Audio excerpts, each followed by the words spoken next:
Brize Norton, Britain's largest military airbase. 8,000 men and women serve and live in a thriving community the size of a small town. It operates 24 hours a day with 7 flying squadrons, 2 parachute units, Heart rate's going now. a world-class aeromedical evacuation unit, This is our #1 priority, get this guy home. and an airport that dispatches and receives thousands of troops back home from war zones. I'm so excited, I wanted to cry. The most seasoned professionals rub shoulders with the newest recruits. Train hard, fight easy. Done correctly, it's a work of art. But it's more than just a military base. Supporting operations in Afghanistan, hosting traditional historic celebrations, to the saddest of all occasions. Everything stops for the repatriation to take effect. Inside RAF Brize Norton.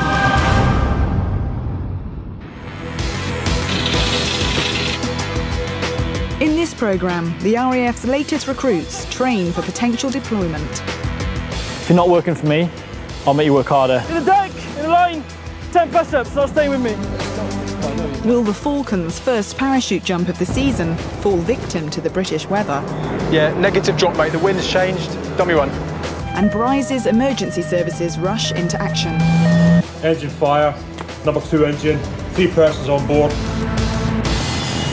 Despite cutbacks in defence, the military are still recruiting.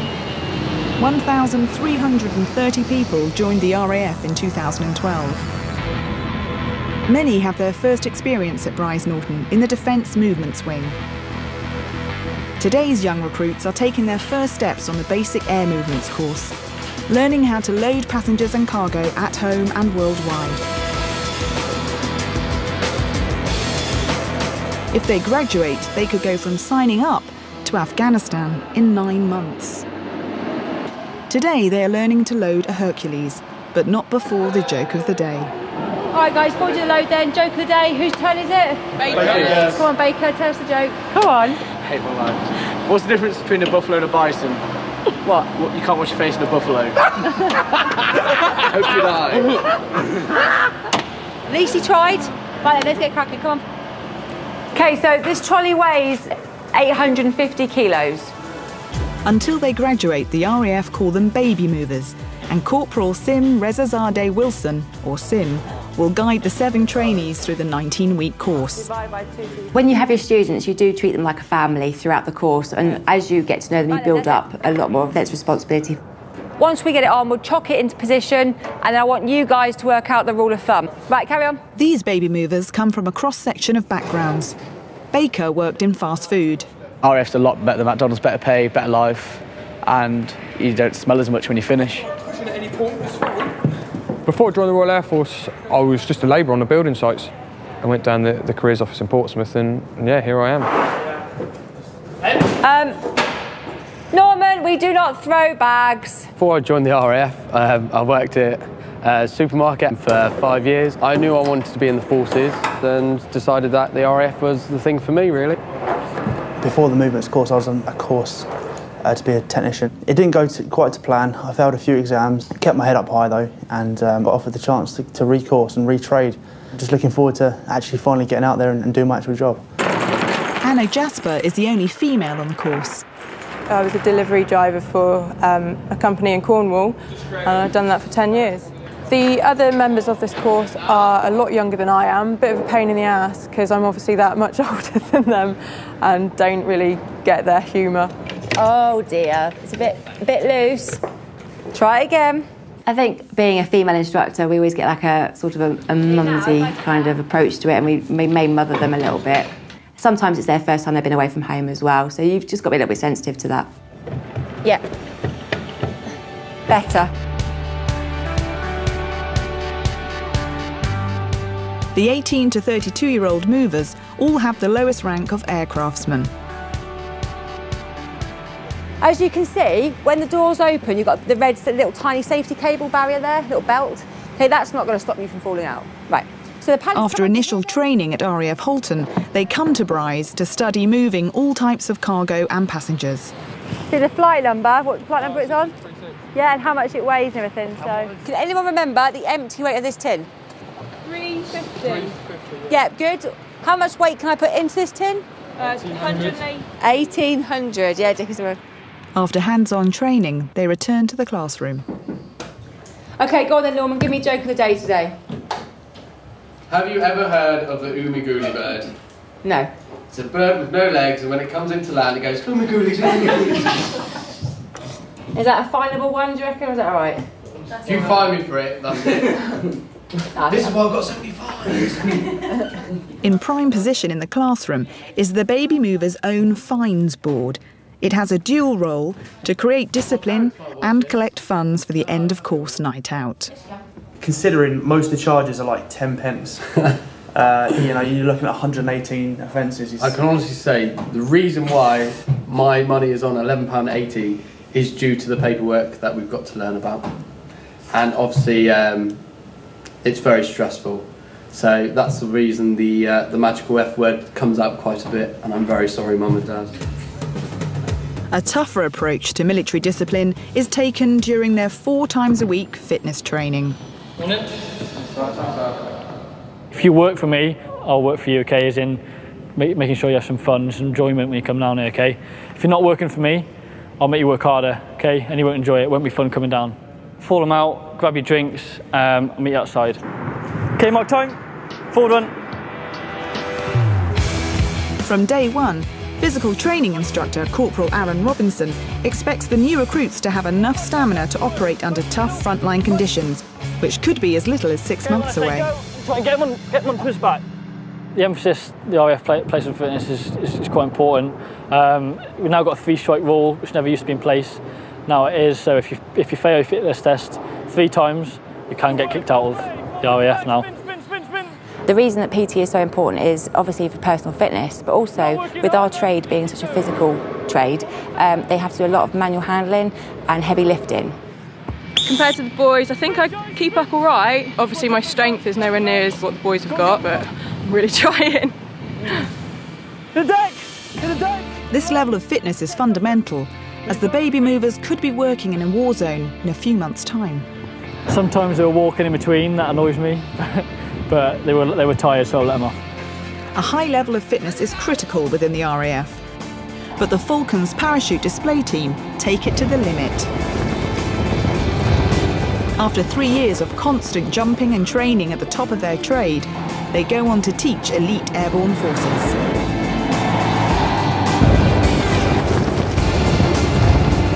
Today, at the No. 1 Parachute School, the Falcons are preparing for their first public jump of the season. And for Ben Lonsdale, it's another important step. It is a big deal for me, yeah. Very important, because it's my first display. I've wanted to do this for 6 years since I joined the Air Force. As one of the world's top parachute display teams, the Falcons are the PR boys of the RAF. Just as important is keeping community relations sweet. We do quite a few drops into the local area, particularly into local schools. It gives us great training because their school fields are quite small, but also it helps foster relations between the RAF and particularly RAF Brize Norton with the local area. So it's partly our way of saying thank you for putting up with us. Which is why Drop Zone Safety Officer John Connor is keen for this first jump to go ahead. 2, 1, mark. That is straight up. Just set the DZ up, the winds are good, the cloud base is good. The cloud base is at 4,000 feet. We can jump as low as 2.5, so everything's good. The only thing that's going to stop us is the rain, so fingers crossed. They're just about to get airborne in about 10 or 15 minutes. And hopefully, everything's good to go. Wow. Right. 0800. I'll print a copy off and we can see. Yeah. When I saw the Falcons for the first time back in 2006, I saw these guys doing this fantastic parachute display and landing and doing their lineup, and thinking I wanted to be one of them without really thinking about what it entailed. It's marginal, isn't it? Yeah. 22 at 2 grand. It's getting progressively worse. Knowing that you're at the whim of the weather, you're kind of caught between being full of adrenaline, ready to go and jump. It's quite wearing, actually, being constantly on edge and then ready to go, and then, oh, it's turned off, and then it's back on again. It's challenging and it's frustrating. The Met decision's come through, lads. It's cloudy, pretty much 3,000 feet side base, so it will be a low show if we're going to do it. But there are gaps in the clouds around 2.5 to 3 grand, so we are going to put it on. With a window in the weather approaching, the parachute team can prepare for their display. But if the cloud cover drops any lower, will Ben's first jump as a Falcon be cancelled? Yeah, was that dummy one? Was the cloud too low? Yeah, that was set 2,300, mate. And 216 Squadron fly a mission to defend national security. When we're flying the TriStar over a war zone, you have to be there in the right place at the right time. Today, it's the RAF parachute team, the Falcons' first display of the season. And for Ben Lonsdale, his first ever public jump. Jumping out of a plane doesn't attract shrinking violets. Obviously, a huge part of the job is having the courage to lob yourself out of a perfectly serviceable aircraft. The heavy cloud and rain will force the team to jump at their lowest possible safe height. If it gets worse, the display will be called off, letting down hundreds of local school children. You can just hold off for a few minutes, Coach. The school kids are just arriving as we speak. The school children that come and watch us, they absolutely love it. Yeah, they get really excited. It's such a shame where it's 50-50 whether it's going to go or not, and I just really hope that the guys get out for them. Drop Zone Safety Officer John is also concerned about the conditions. The parachute that they're going to be jumping travels, if there's nil winds, it travels at 20 miles an hour. So they always land into wind, and whatever wind we get will slow that canopy down. Today, there's no wind at all, so they will be landing at 20 miles an hour, so that's fairly quick. With just 10 minutes to go before the live display is scheduled, the pilot does a dummy run.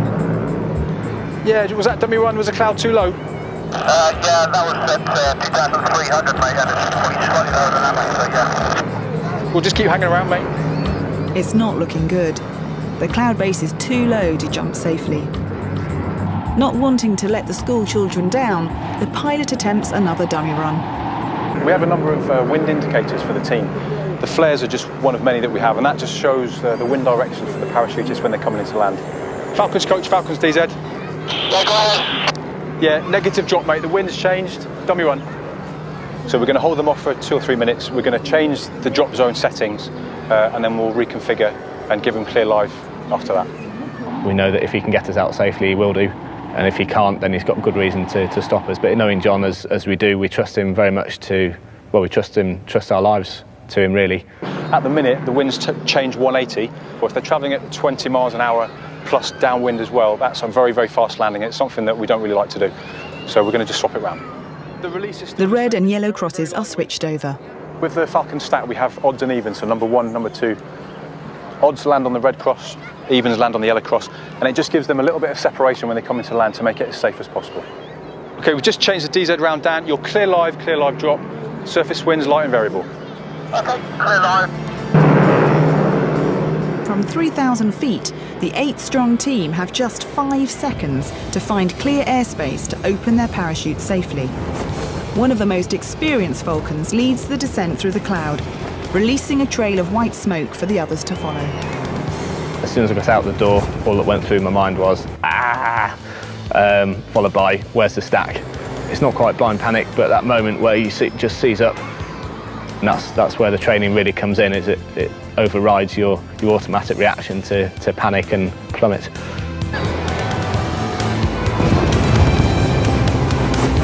I remember missing the trees by not very much.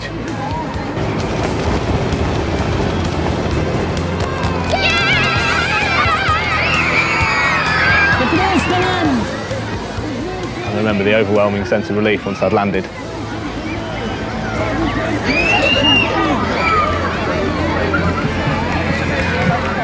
With everyone safely on the ground, the Falcons close their display with the all-important team lineup.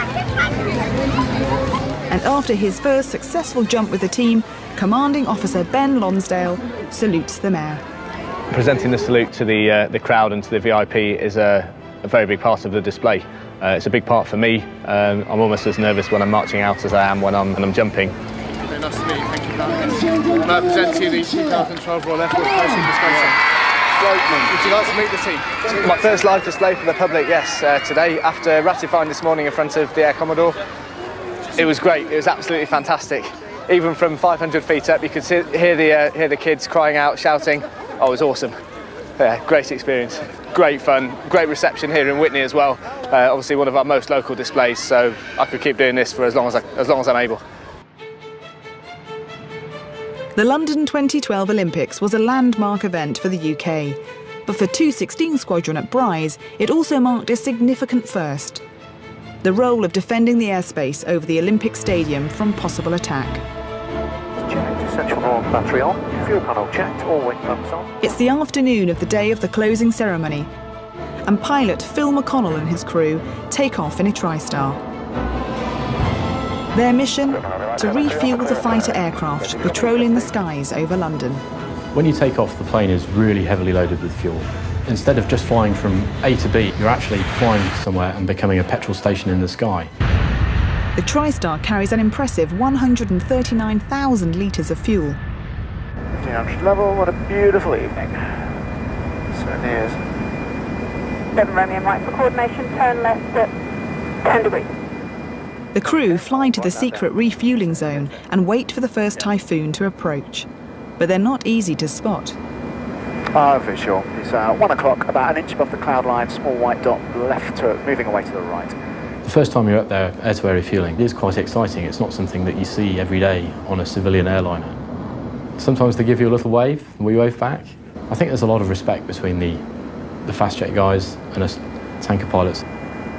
Just metres away from the TriStar, the fast jet links up with the hose and tops up its tank in minutes. Pushing in. Green on. The importance of air-to-air refuelling has been proven several times over the last few decades. Not only can we keep fast jets and multi-engine aircraft airborne for longer, we can also deploy fast jets to anywhere around the world very rapidly. The job of a Typhoon pilot is very challenging. Not only do they have to fly a jet which is pretty high performance, but they've also got to be able to think about the job they're doing, which is quite intense. Although I'm not an air defence pilot myself, it does look pretty difficult. Delta 26, you're indicating full. Disconnect. Whilst they wait for the next jet, the crew's attention turns to the Rio Olympics. I've been thinking, if you all put the effort in and train hard for Rio, I think we could all make the dressage final as a team. That's probably the only thing we could at our age. I've got a fairly large dog, would that work? You ever tried riding a horse? No, nor will I. The Typhoons will take it in turns to refuel during the ceremony, making sure there's a constant air presence over the stadium.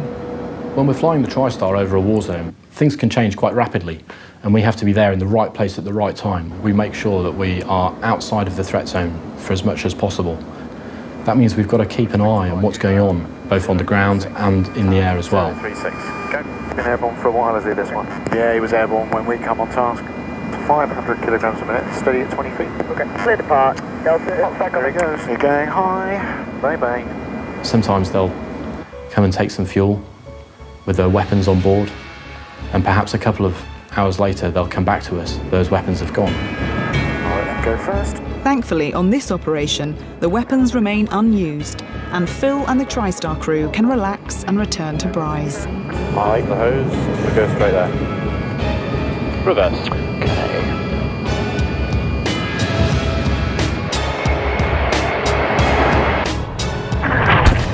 Next, an ex-baby mover comes under rocket attack. Makes you snap into it to realise, actually, here, I'm getting attacked here, I could die.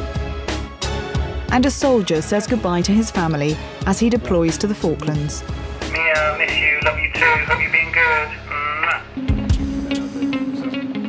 The basic movement trainees, or as the RAF call them, the baby movers, have discipline drummed into them from day one. From having to march around the base together to weekly room inspections. This means serious teamwork the night before. How you getting on in here? Dickinson, you right? Good, thank you, Corporal, yeah. Okay, make sure you get rid of all this rubbish on here. Yes, all right? yeah. Everything put away. When we do our phase 2 students, as in the basic movements training, we're not just instructors, we've also got to deal with all their welfare issues. We give them lessons how to clean the block, how to clean the showers, how the beddings have got to be done. So we have to do a little bit more than just instructing in the classroom, showing them that we are people as well, we are actually quite caring. They live in the single living accommodation, or slam blocks, and have to keep all of the common living areas and their rooms absolutely spotless. Everything needs to be in top condition before the flight lieutenant's inspection in the morning. I still get nervous for an inspection. It's not a nice feeling, let's put it that way, when you hear the door knock and you see the corporal in and you do think, What have we missed this time? Inspection standards for everything. Everything has to be gleaming, it has to be spotless. Clean, clean, clean. And it's kind of been drilled into us since day 00 really, so you kind of get used to it after a while. Okay, this is the female accommodation area, and they have their own combination lock on the door to prevent anybody coming in that shouldn't be coming into the block. Being the only girl on the course, and obviously being that much older than the lads, has kind of separated me slightly. I've kind of missed female company. I've wanted to have like a girl to talk to overnight. Despite the division between the sexes, they still have to work as a team. If one fails, they all fail, and all 7 will have to repeat the inspection. Still trying to learn what are the things that everyone's specifically looking for and just getting to grips with it really and finding ways of making it easier. But now we're getting there. It's getting easier. But we'll find out tomorrow after the inspection.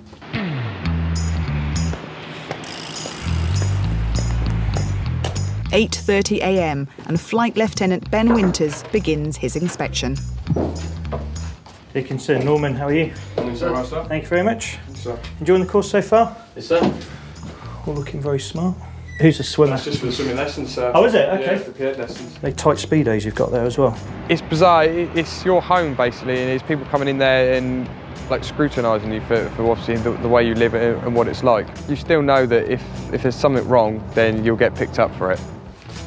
Even smells nice in here. There's something definitely wrong. Keeping up a high level of cleanliness is vital. This discipline will keep them healthy in basic frontline conditions, like the tented camp in Bastion. Good effort, guys. Well done. Thank you, sir. It's not until they leave you can sit there and you can kind of go, that's done, we did well then. But then again, if you haven't and you failed it, that's even worse because you know next time if you get picked up again, you're in for some serious trouble.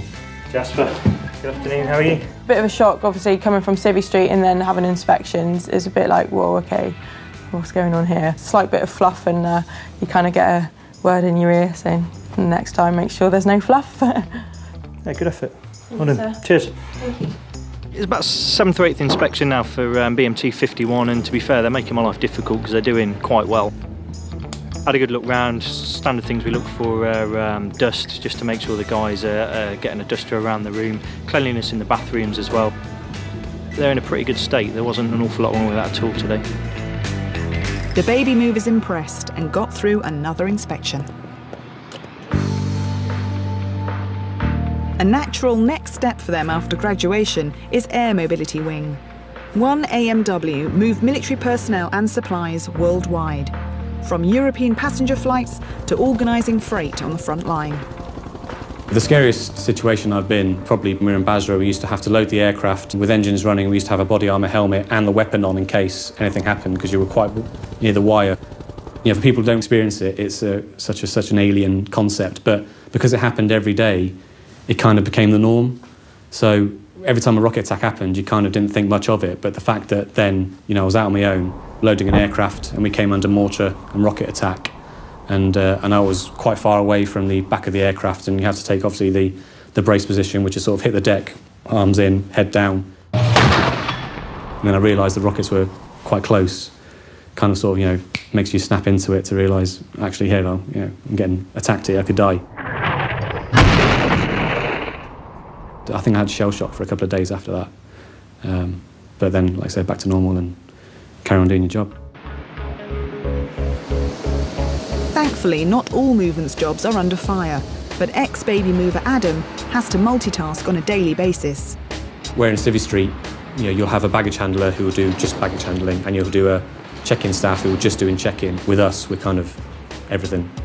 We're just sort of the ground handlers, the dirty guys at the back who just get mucky and dirty and hot and sweaty by putting, you know, all the stuff in the back. And like I say, the passengers don't really see our role. You know, they'll leave their bags and they magically appear sometimes.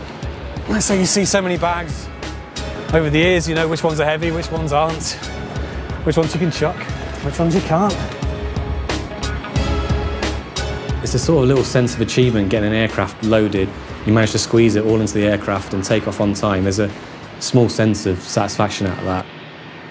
Turning an aircraft around is particularly important for a mover in a war zone. it's obviously more critical in theatre because whereas here you're affecting, you know, the front end guys and, you know, having a bit of disruption for the passengers. In theatre, you delaying an aircraft could be life or death. You know, if it's supplies that have got to go somewhere, you know, in time, or it's a casualty and you delay the aircraft for whatever reason, then, you know, it's obviously a much more important factor.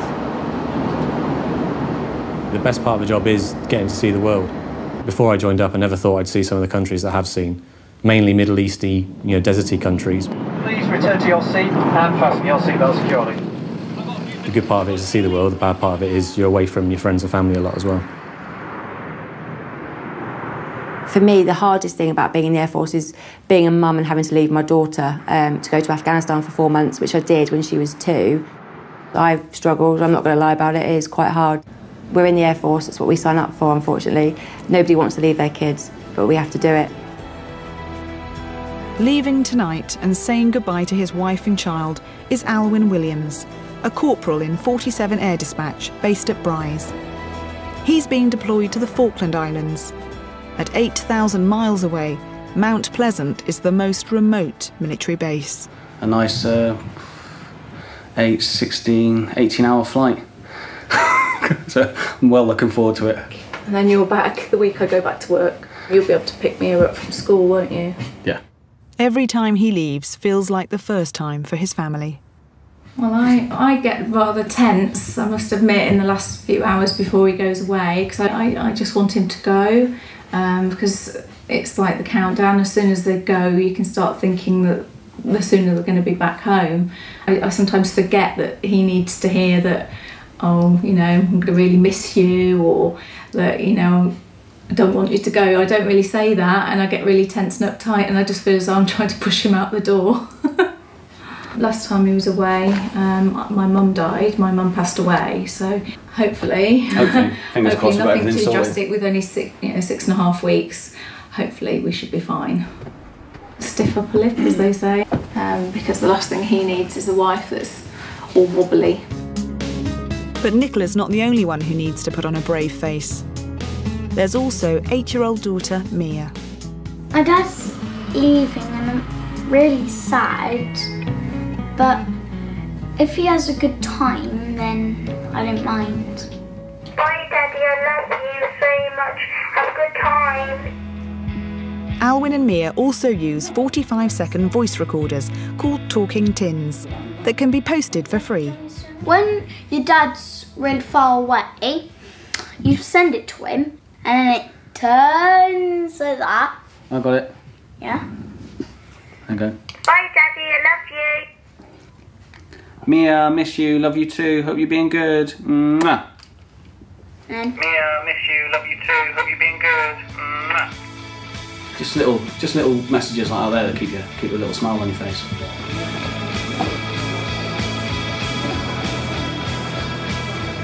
love you. I love you. Yeah, just goes. Right, I'll give you a bell as soon as I get there, right? Yeah. Right. You be good for Mummy, yeah? Bye. Bye.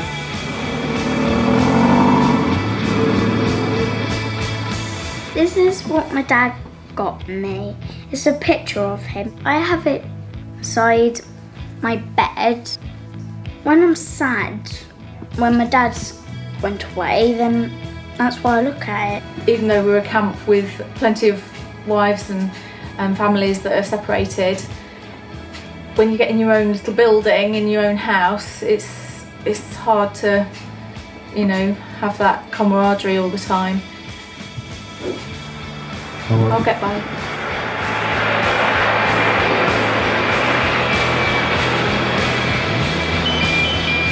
Next, the emergency services cope with a challenging shift. When we receive a call through the crash phone, see a lot of the medics go, oh my God, because it's a big thing. And it's graduation day for the baby movers. I think any parent would worry about their children going to a war zone. Halt. Staying healthy in frontline conditions is vital in the military. At RAF Brize Norton, the baby movers, who are in training to move passengers and cargo, have weekly room inspections to teach discipline and organisation. And they have a weekly parade to enforce personal cleanliness. It's not to muck the guys around or to mess them about. What it does is, by instilling the discipline here and making sure out on parade that they're all to a set standard, means that when they're out in Afghanistan or wherever else it might be in the future, and they'll look after themselves, their hygiene and any of the standards out in theatre, and we just do that to try and make them think about what they're doing for a later date. Early morning and last-minute buddy checks are underway for today's parade. Do you like Dixon Sideburns? I did this morning at like... Bodged job. Bodged job. Who did that? Him, the little Dixon Sideburns were a little bit long, so just give them a little trim. As you can see, butchered. They're not that bad. Before any parade or anything like that, we'd always do what's called buddy checks, and you double check each other to make sure that you're ready. Teamwork really does come home to it then. You really have to trust each other. If you're constantly doing it to the same person, you're not getting pulled up for anything, you start to have faith in them. Any mud or dirt on your shoes. We live with each other, we work with each other 24/7, so the bonds you do make as, as friends, it's just second to none. Yeah. How much are you taking off? Look at his top. That's all I can feel is hair falling off. It feels taking it off like up here. Take your top off. It's not just letting yourself down, it's letting your team down as well, because you're all in one line, so you do it for yourself and the team. There you go. Well, it's turn on the other side. Oh, it'll do. You'll be right. I suppose you are nervous when the warrant officer or the flight sergeant is inspecting you, but you don't know what to expect. You don't know what they're looking for. Name? Mills, sir. Mills? Yes, sir. Enjoying it? Yes, sir. Not too bad, thanks. You got a breakfast in your trousers before you come on parade? Yes, sir. You did? Yes, sir. Right. Look at you on parade. Sir. Right. Just come in some different kit you can get changed. Yes, sir. So it doesn't look like you've been wandering around all day before you come on. Yes, sir. As soon as the person inspecting in front of you, they've looked up and down and then they've walked off, that's when you think, yeah, I'm happy now. It's like a weight off your shoulder, it's lovely. And if you don't get pulled up, you do feel good about yourself. The team and Dickinson's Sideburns make the grade. The working day begins, and first up is the art of passenger handling in the airport terminal. Brize handles thousands of troops per year. Getting them through the terminal on time is crucial. Movers need to learn clear communication skills to operate in any airbase. Don't have your mouth too close to it because it'll sound really stifled. Welcome to Royal Air Force Brize Norton. Please note that the air terminal is a non-smoking area. So you are to report to the weapons issue desk, which is located to the right of the carousel baggage entry port. Thank you.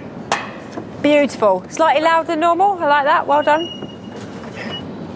Good afternoon. Norman, well, he's a character on his own, really. He's the comedian of the group. Mind the aircraft, because you might bump into them. Cheers. Surprisingly, I'm actually quite a shy person. The reason I use banter is because I find it hard to talk to people, so I've always pushed myself to do it. Passengers, when travelling as a family on the air crew. Because his mother's German, he likes to play on that. He always likes, in the classroom, to talk in a German accent. Because it's not a good German accent either. Are being strictly controlled. Thank you. Moving passengers through check-in at Camp Bastion, Brize Norton or any RAF base may be the next step for the baby movers. So it's important to learn face-to-face passenger relations. Checking a passenger here is very, very similar to how you check a passenger in at Heathrow or Gatwick Airport. It's the same principle. Security is our main thing. We ask the passengers if they've checked the bags, they've packed them themselves. The only difference is a lot of our passengers wear uniforms. Would you like to go into the VIP lounge? Have you had something to drink at all today, sir? No, not at all. Maybe a glass of water. Before I joined up, I wouldn't think this was the thing I was going to do. Have you got any baggage with you today, sir? Yeah, I thought this kind of part of the base would be predominantly female orientated, but That's living in the past, though, isn't it? Well, girls must do this, boys must do work out on the aircraft. It's a bit of everything these days. yeah, no, I'm not saying it's not. I'm not saying it's not at all. Since 1991, women have been able to do movements jobs outside of the terminal. There's no more of this, girls do passengers, boys do the traffic side of it. We're all mixing together now. So you have to be able to be confident in what you say and not take any rubbish from any of the boys. This world that we're in now is not male-dominated, female-dominated. Everyone does everything. I want to be out on the pan loading the aircraft.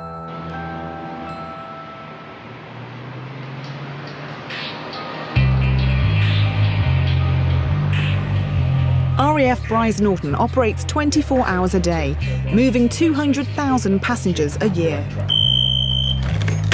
Air traffic emergency. The on-base emergency services are on constant standby for the worst. Today is a practice exercise. Station ops. Go ahead. Charlie 130, engine fire. Papa 26, 3 POB. 3 persons on board. All copied. Okay guys, practice state 1, engine fire.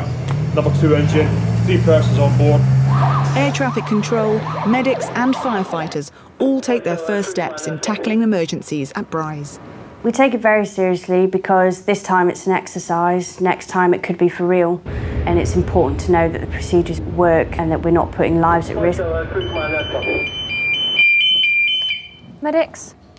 None of us want to see the real thing. When we receive a call through the crash phone, you'll see a lot of the medics go, oh my God, because it's a big thing. In this crash test exercise, they train to respond in just 2 minutes. Should the unthinkable happen and one of these aircraft does crash land, could honestly be catastrophic. If it was a passenger aircraft, then you could have the potential of running fuel fires from the airframe breaking up, personnel walking around in a dazed, confused state. In a real crash, there could be the added risk of dangerous air cargo, known as DAC. If it was a DAC aircraft, then depending what munitions are on there, you could have the projectile hazard, you could have the explosive hazard. There really is a lot to take on board. When you get to a scene, you don't know what to expect. Once you get there, you deal with the situation. Your training takes over because it's drilled into you so much. And just switch off and deal with it. There is an element of fear. If there was an element of fear, you wouldn't be normal. But it stops you from being a little bit gung-ho. So that little bit of fear in the back of your mind, helps you just to, take a deep breath, just gather your thoughts, and then, just get on with the job in hand. After training on the job at Brize, these skills are put into practice, saving lives at home and in war zones.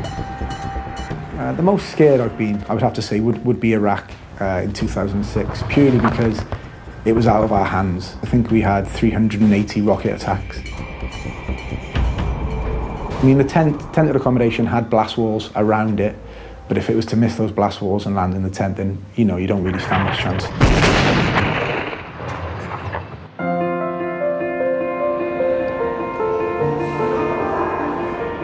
Potential deployment is only months away for the baby movers, as the day they have been working towards has finally arrived.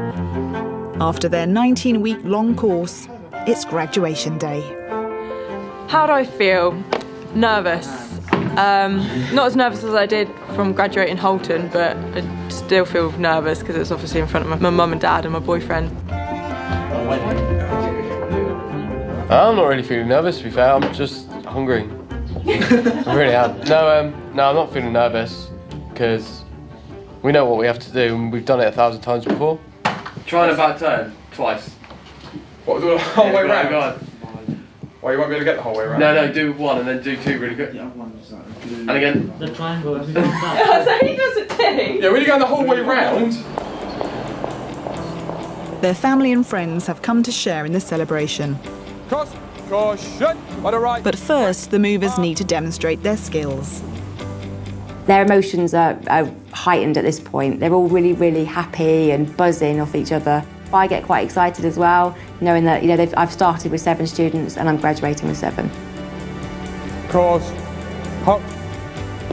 To be honest, in myself, I didn't believe that I was going to do it. Deep down, I wanted to think that I could do it, but now, like 2 years on, I've finally done it, and and hopefully my family are dead chuffed for me.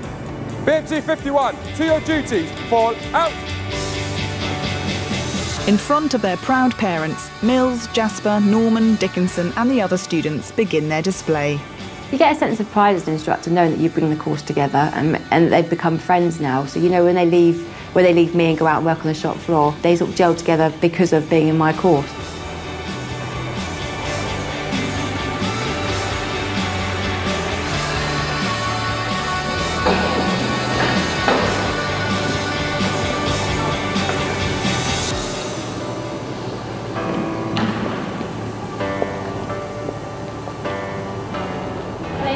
Demonstration for you. I'd like to know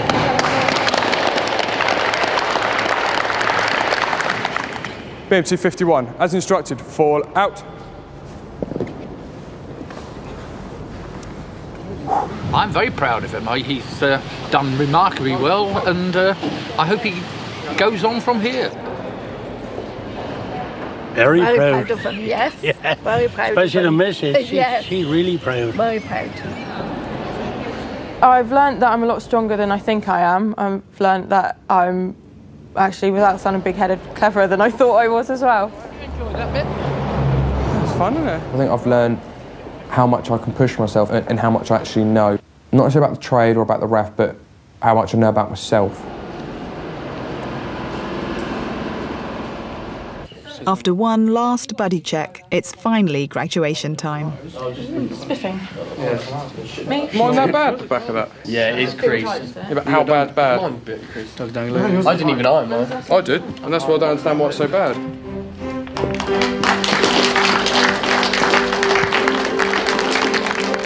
This is the moment when the baby movers lose their nickname and become just movers. Watching each student go up to get their certificates was really good. You feel quite proud of them, gives you a sense of pride. I always think, oh God, am I going to get my drills right? Am I going to mess it up? But it doesn't help that my boyfriend's in the RAF and he was watching. Oh, that's very good. Thank you very much. You have a great day. Thank you. Well done. Once I got my certificate in my hand, I almost turned the wrong way to turn back and march down the aisle. It's only by like half an inch that I turned the wrong way, but he spotted it. So. We kind of had a look at each other, sort of, yeah, we're here, we've done it now. So yeah, like a very proud moment. I won't forget it. Like everything in that certificate, those 4 months, late nights and pulling shoes and people working exams, just so much in that one bit of paper. It's just a sense of pride though when you go out there and you know you're going somewhere. Pick up your certificate and you pick up those as well. That's a really nice feeling. Like I said, you know you're going somewhere and you're potentially on the road to a great career. Now it's finally time to choose their future trade and move passengers and cargo for real. A real realisation in their own minds that is the case and that they are going to have to look after themselves, because when you go to Afghanistan, your parents obviously aren't going with you.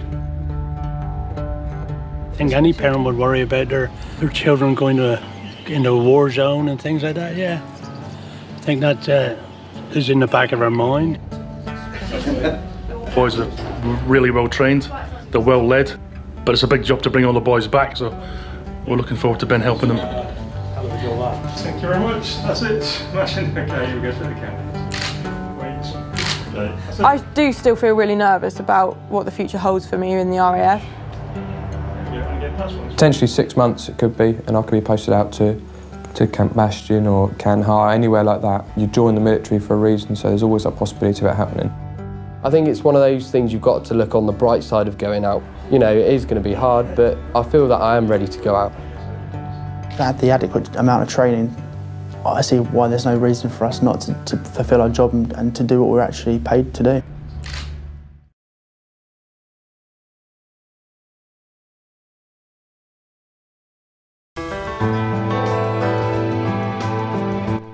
Well, he's a man who knows all about life on the front line, and in the first ep of Extreme World, Ross Kemp reports on human trafficking in India. A brand new series starts Tuesday at 9 on Sky 1 HD. Next though, we join a very different kind of traveller as Carl Pilkington visits Egypt in An Idiot Abroad.